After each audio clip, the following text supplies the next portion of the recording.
আসসালামু আলাইকুম। সাকিব স্টোরি লাউঞ্জে আবারও স্বাগতম।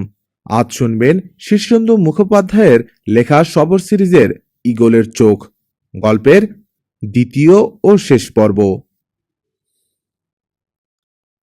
দাদা নন্দিনী ম্যাডামকে পাত্তাই দিত না। কি করে বুঝলে? বুঝবো না কেন? আমার কি ড্যাব ডেবে দুটো চোখ নেই? আছেই তো, এবং চোখ দুটো খুব সুন্দর। কথাটা নিশ্চয়ই তোমাকে অনেকেই বলেছে। জাহ্নবী লজ্জা পেয়ে মাথা নিচু করে একটু হাসলো, তারপর বলল, ছাই সুন্দর। জানতে চাইছি, ওই দুটো সুন্দর চোখ দিয়ে তুমি ঠিক কি কি দেখেছো যাতে মনে হতে পারে যে বিশান রায় নন্দিনী ম্যাডামকে পাত্তা দিতেন না? ইদানিং দেখছিলাম নন্দিনী ম্যাডাম সকলের দিকে প্রায়ই দাদার ব্রেকফাস্টের সময় এসে উল্টো দিকে বসতেন, বেশ সেজেগুজে। সেজেগুজে মানে ঠিক খুব সাজ নয়, হয়তো একটা বেশ চটকদার কিমোনো পরলেন, চুলটা একটু কায়দা করলেন, অল্প মেকআপ, হালকা লিপস্টিক। ওসব আপনি বুঝবেন না, মেয়েরা বুঝতে পারে। তা তো ঠিকই, কিন্তু উনি হয়তো ওই সময়ে ব্রেকফাস্ট করতে এসে বসতেন। মোটেই না। ম্যাডাম বা নন্দিনী ম্যাডাম তো ব্রেকফাস্ট করেনি না। শশা, দই আর কয়েক টুকরো ফল। তবে এসে বসতেন কেন? বুঝে নিন, দুজনে কথাবার্তাও হতো না।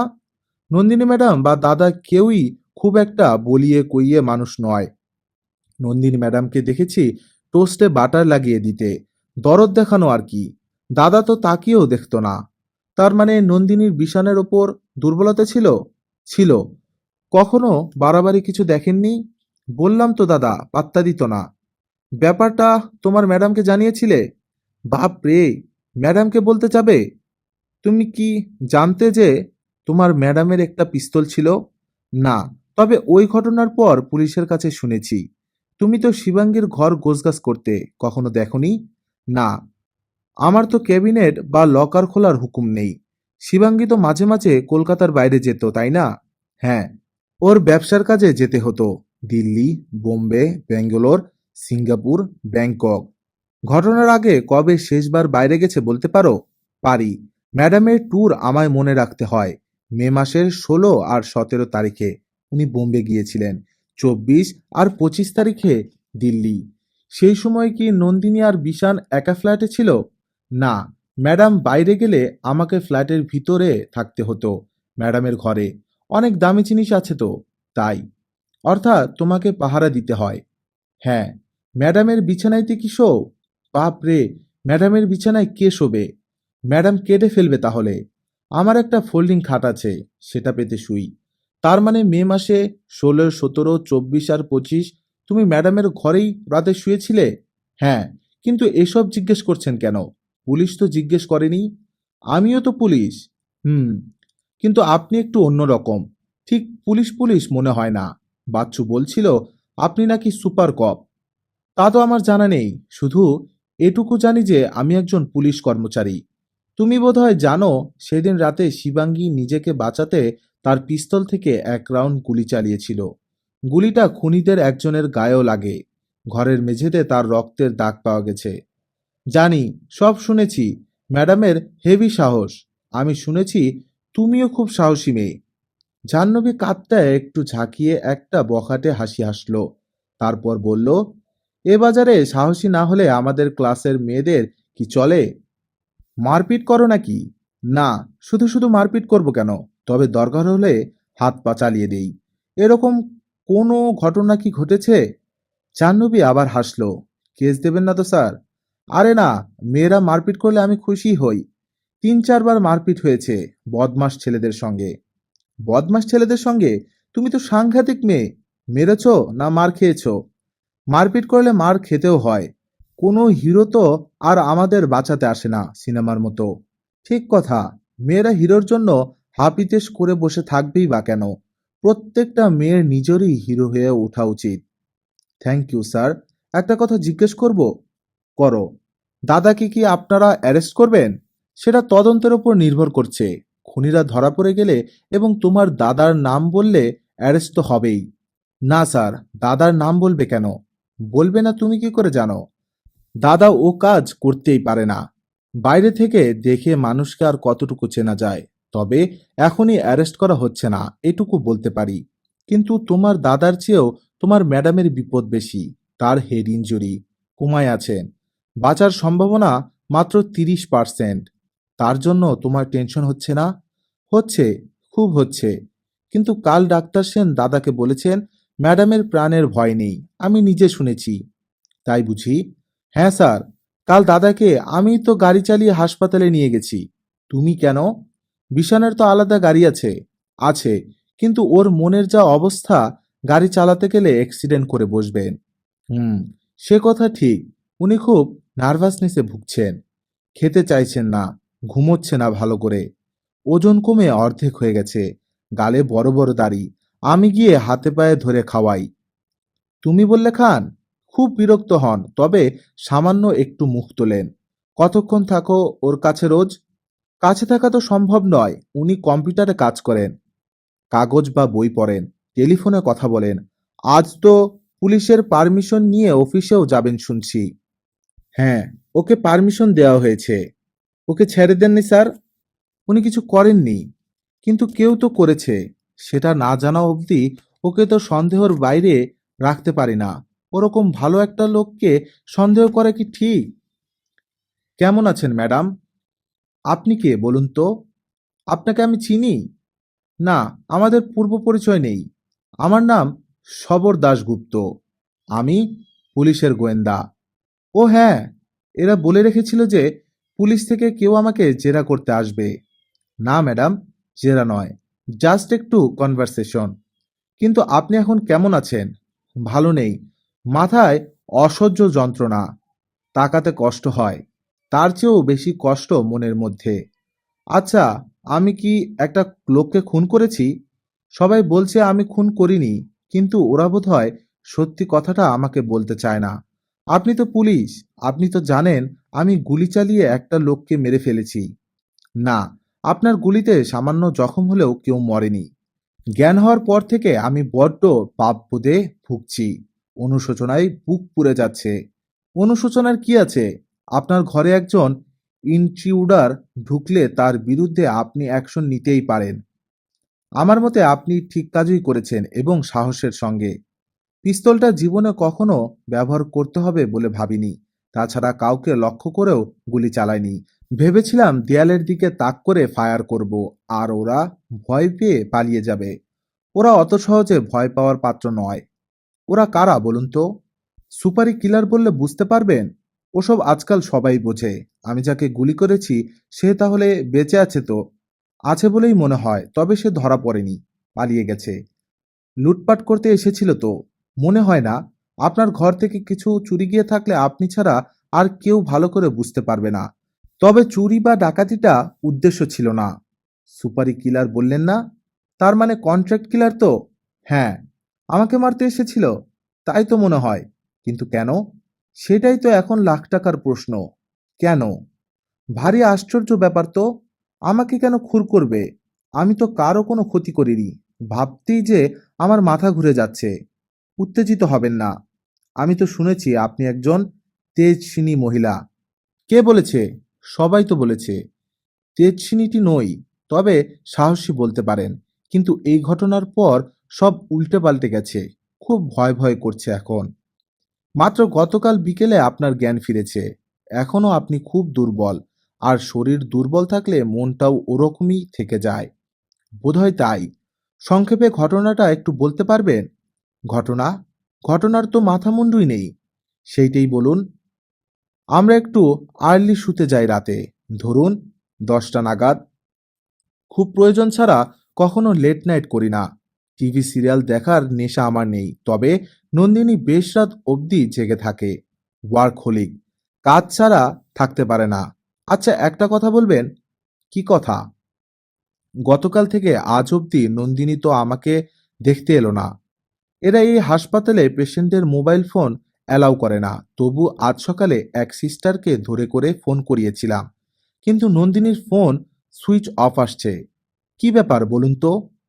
কিছু না ম্যাডাম, আসলে ঘটনার ফলে উনি ভীষণ শকড। ওর নার্ভাস ব্রেকডাউন হয়েছে, এখন নার্সিং হোমে ভর্তি। ও গড! নন্দিনীও হাসপাতালে? হ্যাঁ। আপনি কি ওকে খুব মিস করছেন? ভীষণ। ও তো আমার মেন্টর। আমার গ্রুমিং তো ওই করে। হ্যাঁ, যা বলছিলেন। সেদিন রাত 10টায় শুয়ে পড়েছিলাম। আমার ঘুমের প্রবলেম আছে বলে সেডেটিভ খেতে হয়। কখন ঘুমিয়ে পড়েছি জানি না। ঘুম ভেঙে ডিম লাইটে দেখি ঘরের মধ্যে দুটো লোক। তাদের মুখ বোঝা যাচ্ছিল না, কিন্তু হাতে কিছু ছিল। কি ছিল? পিস্তল বা ওরকম কিছু? কথা বলেছিল। আমি চেঁচিয়ে উঠেছিলাম, কে বলে। তখন সামনের লোকটার হাতে একটা ছোরাও দেখতে পাই। আমার বালিশের পাশে আমার পিস্তলটা থাকে। কোনোদিনও কাজে লাগবে বলে ভাবিনি। ওই বিপদের মুখে পিস্তলটার কথা মনেও পড়েনি, কিন্তু হাতে ভর দিয়ে উঠে বসতে গিয়ে হঠাৎ ডান হাতে পিস্তলটা পেয়ে যাই। একটুও ভাবনা চিন্তা না করে গুলি চালিয়ে দিতেই লোকটা চাস শালা বলে একটা আর্তনাদ করে পড়ে গেল। তারপর তার পরের ব্যাপারটা ব্ল্যাক অ্যান্ড ব্ল্যাক আউট।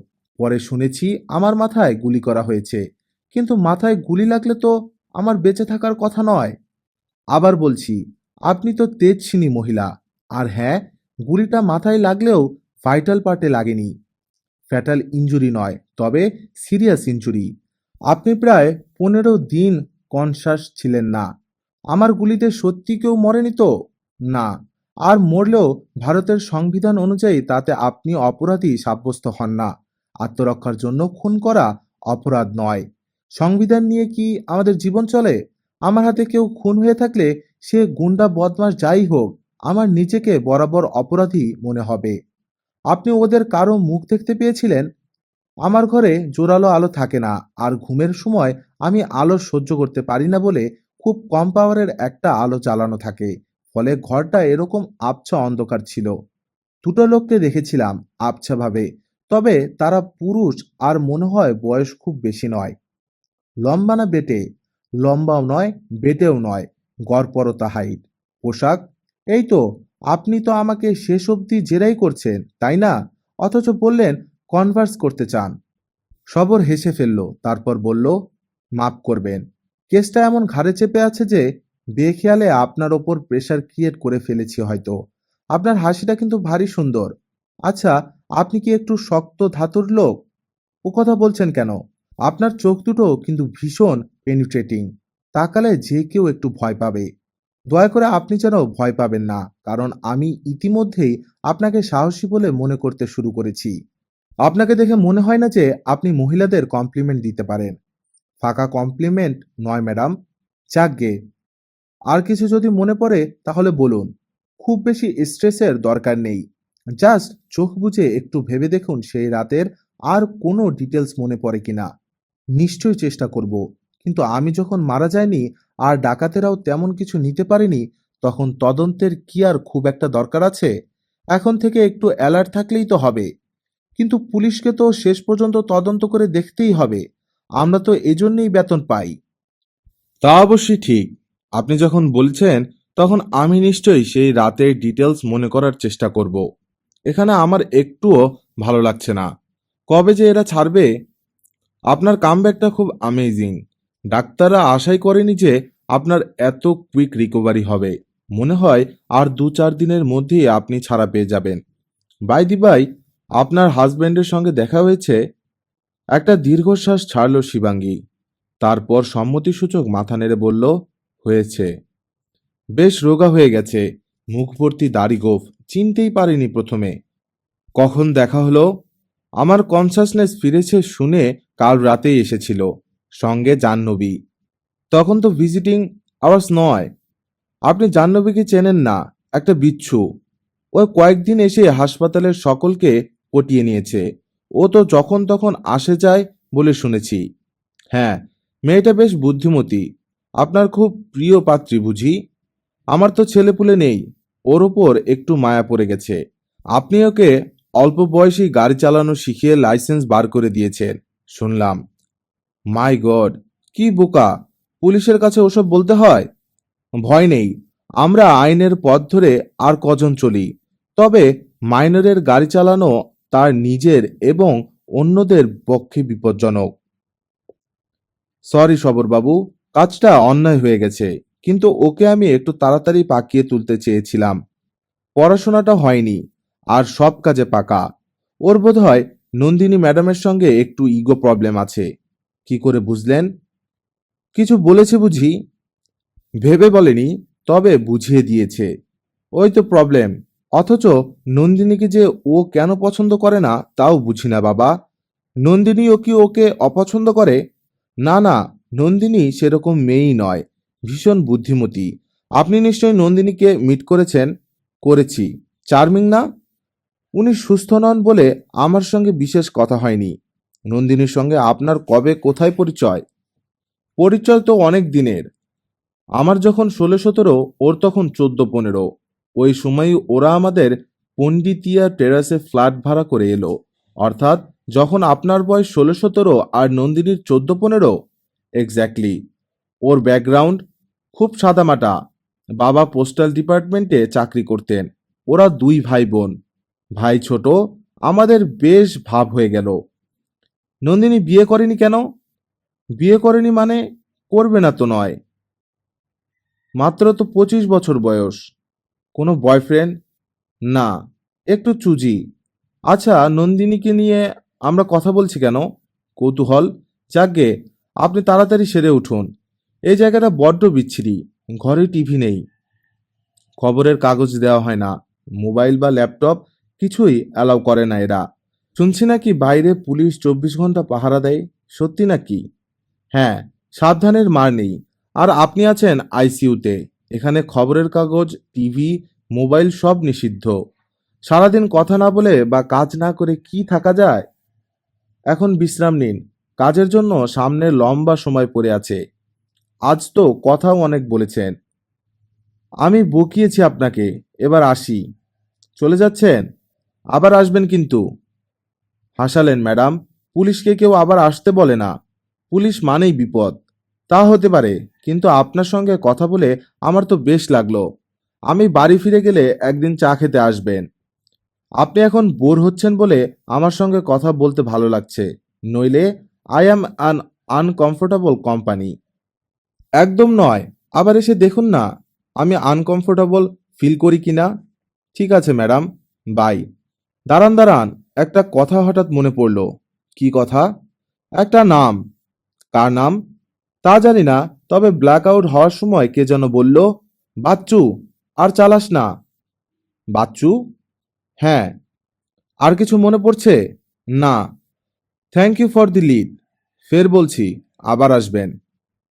দুদিন পর এক ভোরবেলা পুলিশ বাদু মণ্ডলকে তুলে নিল তিলজলা থেকে। তার দুদিন পর ভিক্টর ধরা পড়ল পার্ক সার্কাসে। দুজনেই প্রাথমিক স্টেটমেন্ট, তারা ডাকাতি করতে ঢুকেছিল। খুন করার উদ্দেশ্য ছিল না। কেউ সুপারি দেয়নি।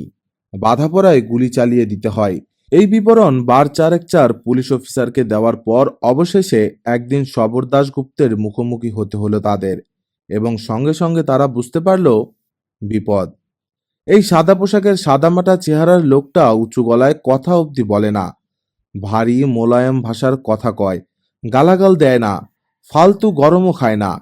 একবার দুটো বাঘা চোখে দুজনের দিকে চেয়ে নিয়ে চোখ নামিয়ে টেবিলের ওপর একটা পেপার ওয়েট এক হাত থেকে অন্য হাতে এবং অন্য হাত থেকে ফের আগের হাতে গড়াতে গড়াতে বলল, টার্গেট একজন না দুজন? মাইরি স্যার, খুন খারাপি আমাদের লাইন নয়। ধরা পড়ার ভয়ে মেরে দিতে হলো স্যার। সবর প্রশ্ন না করে অনেকক্ষণ দুজনের দিকে চুপ করে চেয়ে বসে রইল, যেন গভীরভাবে কিছু ভাবছে। মিনিট দুয়েক পর একটা বড় শ্বাস ফেলে বলল, একটা প্রশ্নের জবাব না পেলে আমার অঙ্কটা মিলছে না। তোদের টার্গেট কজন ছিল, একজন না দুজন? দুজনেই মুখ তাকাতাকি করে চুপ করে রইল অধোবদন হয়ে। ভিক্টর, তুই বলবি? আমার যতদূর মনে হয় সেই রাতে তুই অপারেশনটা লিড করেছিলি, বাদু নয়। কাউকে মারার ইচ্ছে ছিল না স্যার, বিশ্বাস করুন। গোলেমালে হয়ে গেল। আমাদের আফসোস হচ্ছে স্যার, তুই যাকে বাঁচানোর চেষ্টা করেছিস সে একজন মাইনর। যদি ধরা পড়ে তাহলে জুভেনাইল কোর্টের ট্রায়াল হবে। বড়জোর 2-3 বছর কারেকশনাল হোমে সাজা কেটে বেরিয়ে আসবে। তাকে বাঁচানোর চেয়ে তোর নিজের গর্দান বাঁচানো অনেক ইম্পর্টেন্ট। ভিক্টর শুকনো মুখে বলল, আমাদের গর্দান তো যাবেই স্যার। আপনি কেস নিলে কি আমরা বাঁচব? কেস নেওয়ার আমার কি দায়? চার্জশিট দেবে লোকাল পুলিশ। কেস স্ট্রং হলে ঘষে যাবি। আর যদি দাদা ফাদা থাকে তো চার্জশিটে জল ঢুকে যাবে। কোর্টে কত ক্রিমিনাল কেস ঝুলে আছে জানিস? শুনলাম তোদের হয়ে একজন ঝানু উকিল মাঠে নেমেছে। দুজনেই একটু অধপতন। তারপর ভিক্টর মুখ তুলে বলল, কথাটা কি কোর্টেও বলতে হবে? জিজ্ঞেস করলে বলবি, তোর যদি ইচ্ছে হয়। আমাদের টার্গেট একজন ছিল স্যার, নন্দিনী। তাহলে শিবাঙ্গের ঘরে ঢুকেছিলি কেন? কাজটা তো গ্র্যাটিসের ছিল স্যার। আমরা কন্ডিশন করেই নিয়েছিলাম ল্যান্ডলেডির ঘর থেকে কিছু মাল্লু কামিয়ে নেব, কিন্তু ঘুমপাড়ানির রুমাল বের করারই সময় পাইনি। উনি গুলি চালিয়ে দিলেন। মরেও যেতে পারতাম স্যার। তারপর বাদু ভয় পেয়ে পাল্টা ফায়ার করে। আমি বারণ না করলে আবার গুলি চালিয়ে দিত। কাজটা অন্যায় হয়েছে স্যার। Breach of trust. শিবাঙ্গীকে আমাদের মারার কথা নয়। সবর চিন্তিত মুখে বলে, আমার অঙ্কটা তবু মিলছে না। কিসের অঙ্ক স্যার? তোদের হয়ে যে উকিল মাঠে নেমেছে তার নাম জানিস? না স্যার। একজন সেপাই বলছিল আমাদের জামিনের জন্য নাকি একজন উকিল চেষ্টা করছে। কথাটা বিশ্বাস হয়নি। আমাদের মা বাবারাও চায় যে আমরা জেলে বন্ধ থাকি। হুম, কিন্তু ওখানেই তো গন্ডগোল। তোদের উকিলের নাম ব্রজবাসী দত্ত। কখনো নাম শুনেছিস? দুজনেই একসঙ্গে বলে, না স্যার। কলকাতার টপ ক্রিমিনাল লয়ারদের মধ্যে একজন। অনেক টাকা ফি। টাকাটা কে দিয়েছে জানিস? না স্যার। আর ওখানেই অঙ্কটা মিলছে না। সবর আবার কিছুক্ষণ চুপ করে বসে রইল। তারপর একটা দীর্ঘশ্বাস ফেলে উঠে দাঁড়ালো। বলল, ঠিক আছে, আজ এই পর্যন্ত। দরকার হলে আবার আসব। সকালে আজ অনেক দিন বাদে আয়নায় মুখ দেখল বিশান। নিজের দাড়ি গোঁফওয়ালা এই মুখটা তার চেনা নয়, যেন একটা অচেনা লোক তার সামনে। অনভ্যস্ত দাড়িতে গাল কুটকুট করছে। একবার ভাবলো কেটে ফেলবে কিনা, তারপর ভাবলো থাক, তার বেশি কিছু দাড়ি পেকে গেছে। এটা সে এতদিন টের পায়নি। তাকে বোধহয় এখন একটু বয়স্ক দেখাচ্ছে। বয়স্কই। সে অনেকদিন জগিং করেনি, কোনো রকম ব্যায়াম করেনি। ফলে এখন তার শরীরে গাঁটে গাঁটে ব্যথা। বেশি পরিশ্রম করতে পারে না। সে যে একসময় দারুণ স্প্রিন্টার ছিল এ তার নিজেরই বিশ্বাস হয় না। গত 25 দিন সে মদ খায়নি। অসম্ভব টেনশনে মদ ভালো কাজ করে, কিন্তু তার তেমন ইচ্ছে হয়নি। প্রথম 4-5 দিন মদ পেটে না থাকায় ঘুম হচ্ছিল না। এখন হচ্ছে। খুব গাঢ় ঘুম নয়, তবু হচ্ছে তো। আজ রবিবার। একা একটা ছুটির দিনে কিভাবে কাটাবে সেটাই চিন্তার বিষয়। দিনটাও ভালো নয়। রাত থেকে এক নাগাড়ে বৃষ্টি হচ্ছে। কে যেন বলছিল নিম্নচাপ। তবে এটা বর্ষাকাল, বৃষ্টি তো হওয়ারই কথা। লিভিং রুমে এসে খবরের কাগজটা তুলে নিয়ে চেয়ারে বসতেই চমকে উঠল সে। মুখোমুখি আর একটা চেয়ারে একটা পাথরের মূর্তির মতো বসে আছে সবর দাশগুপ্ত। আরে আপনি কখন এসেছেন? মিনিট 5। খবর দেননি তো? দরজায় নক করেছিলাম। আপনার কাজের লোকদের মধ্যে একজন দরজা খুলে দিয়েছে। আমার তাড়া নেই বলে আপনাকে খবর দিতে বারণ করেছিলাম। বাহ, আমার তো বোধহয় সময় হয়েই এলো, তাই না? কিসের সময়? শুনেছি খুনিরা ধরা পড়েছে এবং তদন্ত শেষের মুখে। আমার স্ত্রীও নিশ্চয়ই তার ভার্সান পুলিশকে বলেছেন। আমি তো এখন দিন গুনছি। কেন? খুনটা কি আপনি করিয়েছেন? না, কিন্তু সে কথা কে বিশ্বাস করবে বলুন?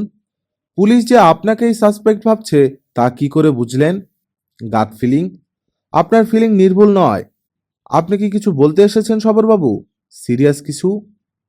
আপনাকে খুব গম্ভীর দেখাচ্ছে। আমি আপনাকে কয়েকটা প্রশ্ন করতে চাই। বিরক্ত হবেন না তো? আরে না, আমার লুকানোর কিছু নেই। আমি চাই তদন্তটা তাড়াতাড়ি শেষ হোক। আপনি কি কখনোই টের পাননি যে নন্দিনী আপনার প্রতি আসক্ত? এ প্রশ্নের জবাব তো দিয়েছি। না, দেননি। আপনি এড়িয়ে গেছেন। কিছুক্ষণ চুপ করে চিন্তিত মুখে রইল বিশান। তারপর বলল, আমার তেমন সূক্ষ্ম অনুভূতি নেই। তার মানে কি?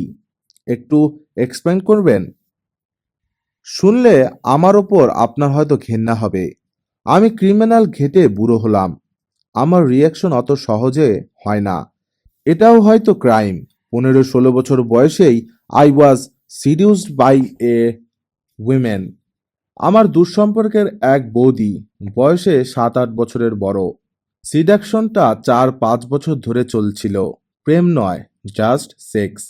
Sex and sex. কোনো অদ্ভুত কারণে আমি মেয়েদের ইজি টার্গেট। ওই শুরু, তারপর আরো ঘটনা। কি বলবো, I was almost drained out by women in that early age. কাউকেই রিফিউজ করতাম না। একটা অ্যাডভেঞ্চারের আনন্দও তো ছিল। তারপর গো অ্যাহেড। এর ফলে আমার রোমান্টিক সেন্সটাই ভোঁতা হয়ে গেল। আপনাকে তো বলেইছি, আমরা বন্ধুরা অনেক সময়ই পয়সা দিয়ে মহিলা জুটিয়ে নিতাম। এখন বোধহয় আমার 33 বছর বয়স। এখন টের পাই মহিলাদের প্রতি আমার কোনো লাগাম ছাড়া আকর্ষণ নেই। বড্ড বেশি ব্যবহৃত হলে বোধহয় এরকমই হয়। আপনার নিশ্চয়ই আমাকে লম্পট বলে মনে হচ্ছে। লম্পট নন, তা বলছি না। তবে লাম্পট্য থাকলেও আপনি বোধহয় কোনো মহিলাকে কখনো সিরিয়াস করেননি। না, তার দরকার হয়নি। বরাবর আমি সিরিয়াসড হয়েছি।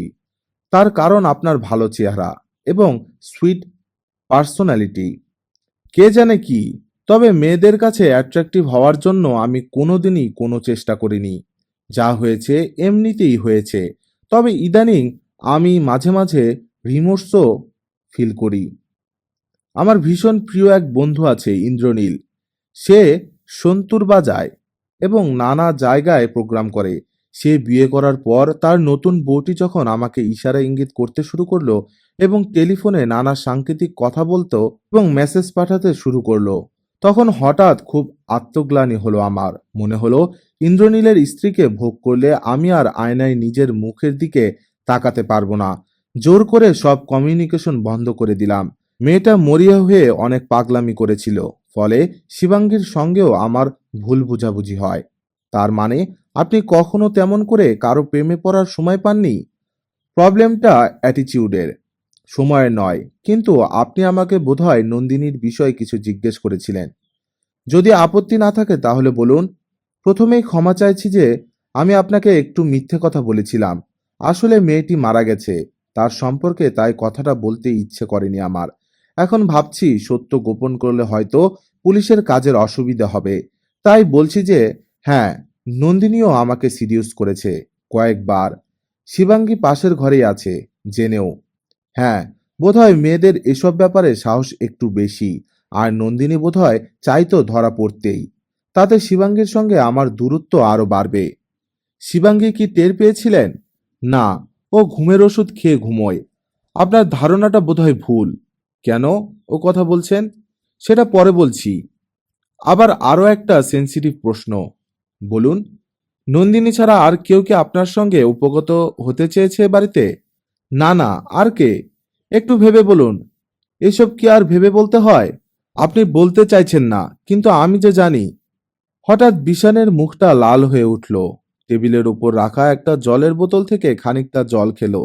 তারপর কেমন যেন কুকড়ে গিয়ে দুহাতে মুখটা ঢেকে চাপা গলায় বলল, please, please mister Dasgupta, leave her alone. She is a kid only, a minor. শুনুন বিশানবাবু, ভারতের সংবিধান মতে একটি মেয়ে 18 বছরের আগে অ্যাডাল্ট বলে গণ্য হয় না। কিন্তু মানুষের যৌবন তো সংবিধান মেনে আসে না।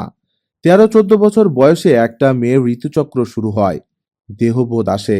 সংবিধানের নিয়মে 18 বছর বয়সের আগে মেয়েদের বিয়ে করা নিষিদ্ধ।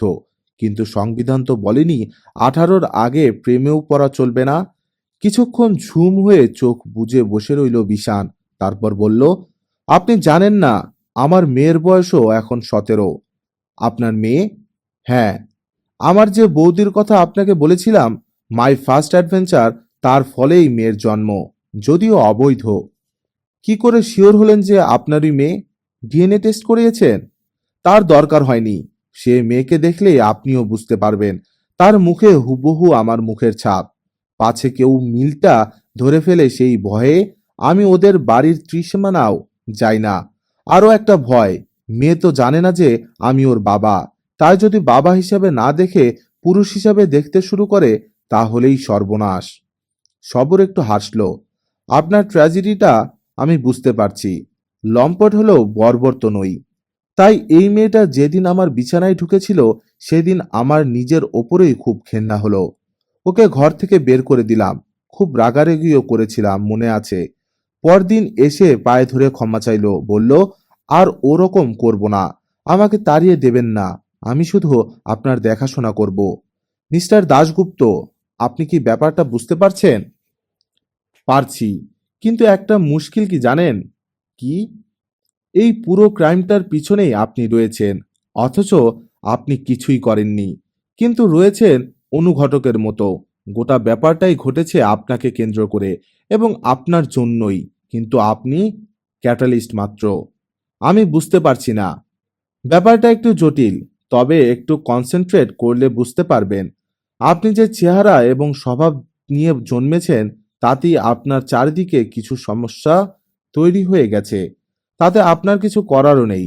শক্ত মানুষ হলে আত্মরক্ষার কিছু পন্থা অবলম্বন করতে পারতেন, কিন্তু আপনি তেমন শক্ত মানুষ নন, তাই ভেসে গেছেন। এই বাড়িতেই দুটি অসমবয়সী মহিলা আপনার প্রতি আসক্ত হয়েছে, একজন নন্দিনী, নন্দিনীর সঙ্গে আপনার গোপন অফিসার প্রথম টের পায় জাহ্নবী, কারণ জাহ্নবীও আপনার অনুরাগিনী। তার বয়স অল্প, তাই হিংসের জ্বালাপোড়াও বেশি। সে ব্যাপারটা শিবাঙ্গীকে বলে দেয়। লক্ষ্য করলে দেখতে পেতেন আপনার আর শিবাঙ্গীর ঘরের বন্ধ দরজায় খুব সূক্ষ্ম ইলেকট্রনিক আই বসানোর জন্য একটা ছেদা করা আছে। চালাকি করে সেটা মোম দিয়ে আটকানো। দরকার মতো যন্ত্রটা বসিয়ে নিয়ে আপনার ঘরের সব দৃশ্যই দেখা সম্ভব। পুলিশ যন্ত্রটা শিবাঙ্গীর ক্যাবিনেটে খুঁজেও পেয়েছেন। মাই গড! সুতরাং আপনার আর নন্দিনীর ব্যাপারটা শিবাঙ্গীর কাছে গোপন ছিল না। নন্দিনী শিবাঙ্গীর বন্ধু হয়েও ওকে অ্যাসেসমেন্ট করতে ভুল করেছিল। ভেবেছিল ধরা পড়লেও শিবাঙ্গী বড়জোর রাগারাগি করবে, তাড়াতাড়ি ডিভোর্সের মামলা করবে আর বড়জোর নন্দিনীকে তাড়িয়ে দেবে। শিবাঙ্গী তা করেনি। নন্দিনী যে তার বিশ্বাসের মর্যাদা ছিল না, এটাতেই শিবাঙ্গী বোধহয় ফিউরিয়াস হয়ে ওঠে। আমি শুনেছি শিবাঙ্গী খুবই রাগী। ঠিকই শুনেছেন, রাগলে ওর কাণ্ডজ্ঞান থাকে না। শিবাঙ্গী আর জাহ্নবী মিলে ঠিক করে নন্দিনীকে সবক শেখাতে হবে। জাহ্নবী ভিক্টরকে ঠিক করে দেয়। ভিক্টর ছোটখাটো উঠতি মাস্তান, বোধহয় 2 লাখ টাকার কন্ট্রাক্টে রাজি হয়ে যায়। পুলিশ শিবাঙ্গীর ব্যাংকে ক্যাশ উইথড্রল চেক করে দেখেছে জুন মাসের 1 তারিখে 1 লাখ টাকা ক্যাশ তোলা হয়। তারপর কাহিনীটা একটু জটিল। কথা ছিল খুনটা করবে একা ভিক্টর। সিকিউরিটিকে এড়িয়ে বাড়ি ঢোকার পথ সম্ভবত ছক করে দিয়েছিল জাহ্নবী। ভিক্টর পেছনের দেওয়াল টপকে ঢোকে, গ্যারেজের গাড়ির আড়ালে গা ঢাকা দিয়ে উপরে ওঠে। ওর ফ্ল্যাটে ঢোকার ব্যবস্থা শিবাঙ্গী করে দেয়, কিন্তু একটা মস্ত গন্ডগোল হয়েছিল। কিসের গন্ডগোল? শিবাঙ্গী শত্রুর শেষ রাখতে চায়নি। ভিক্টরকে বলা ছিল সে একা আসবে, নন্দিনীকে খুন করবে, তারপর শিবাঙ্গীর কাছ থেকে বাকি 1 লাখ টাকা নিয়ে সরে পড়বে। শিবাঙ্গীর প্ল্যান ছিল ভিক্টর টাকা নিতে ঢুকলেই আগে থেকে প্রস্তুত শিবাঙ্গী তাকে গুলি করে মেরে দেবে। সর্বনাশ! শিবাঙ্গী কি এতটা নিষ্ঠুর হতে পারে? পারে, এবং তার পিছনে আপনি এবং শিবাঙ্গীর ইগো। তার প্ল্যান মতো ঘটনাটা ঘটলে শিবাঙ্গী হয়তো উতরেও যেত, কিন্তু গন্ডগোল হলো ভিক্টর একা খুন করতে আসেনি, সঙ্গে বাদুকেও এনেছিল। হয়তো একা আসতে সাহস পায়নি, আর ওই জন্যেই প্ল্যানটা ভেস্তে গিয়েছিল। নন্দিনী অনেক রাত অবধি জেগে তার ঘরে কাজ করে। সম্ভবত বাইরের দরজা খুলে কেউ ঢুকেছে টের পেয়ে সে ব্যাপারটা দেখতে আসে এবং খুন হয়ে যায়। তারপর বাকি টাকা নিতে ভিক্টর শিবাঙ্গীর ঘরে যায়। শিবাঙ্গী তৈরি হয়েই ছিল। ভিক্টর কাছাকাছি হতেই সে গুলি চালায়, কিন্তু প্রবলেম হলো ম্যাডামের শুটিং প্র্যাকটিস ছিল না, আর হ্যান্ডগানগুলোর ব্যারেল ছোট বলে বেশিরভাগ সময়ই তা হয়ে যায় অ্যারাটিক। গুলি লাগে ভিক্টরের বাঁ কাঁধে। সে সঙ্গে সঙ্গে পড়ে যায়। ম্যাডাম হয়তো তাকে ফিনিশ করতে পারত, কিন্তু বাদ সাধল বাদু। সে গুলির আওয়াজ পেয়েই ছুটে এসে ম্যাডামের হাতে পিস্তল দেখেই ফায়ার করে। আমার দম বন্ধ হয়ে আসছে, আমি কি একটু জল খেতে পারি? অবশ্যই।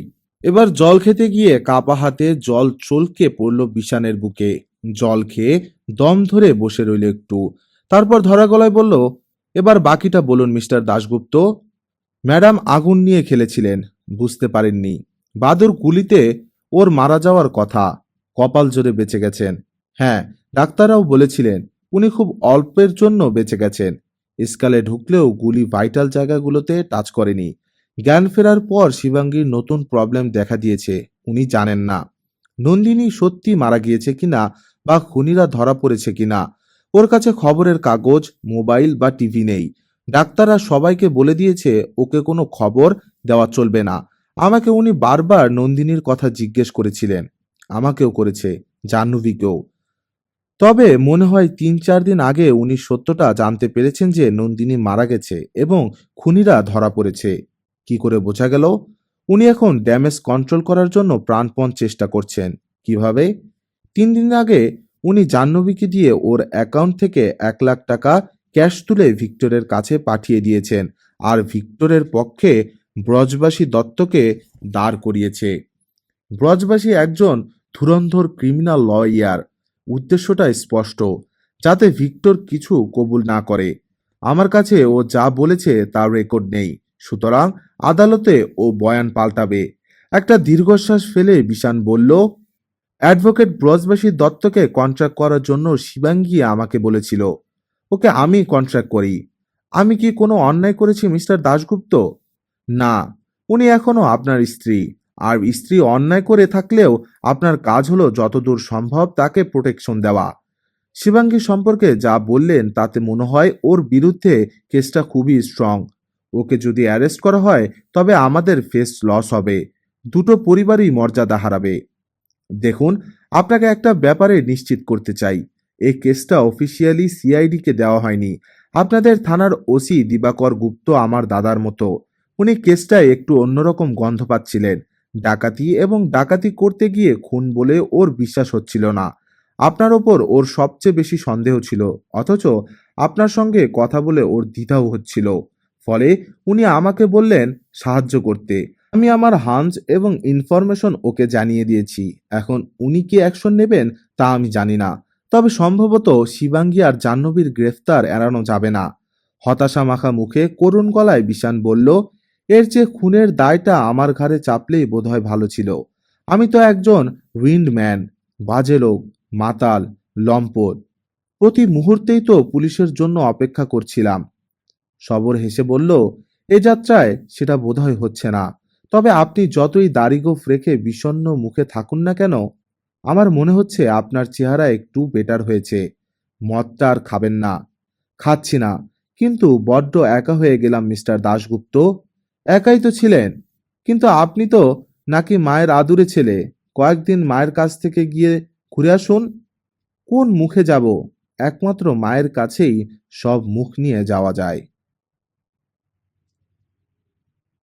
এই ছিল ঈগলের চোখ গল্পের শেষ পর্ব। শবরের বুদ্ধিদীপ্ত অনুসন্ধানে উন্মোচিত হলো এক চমকপ্রদ খুনের রহস্য।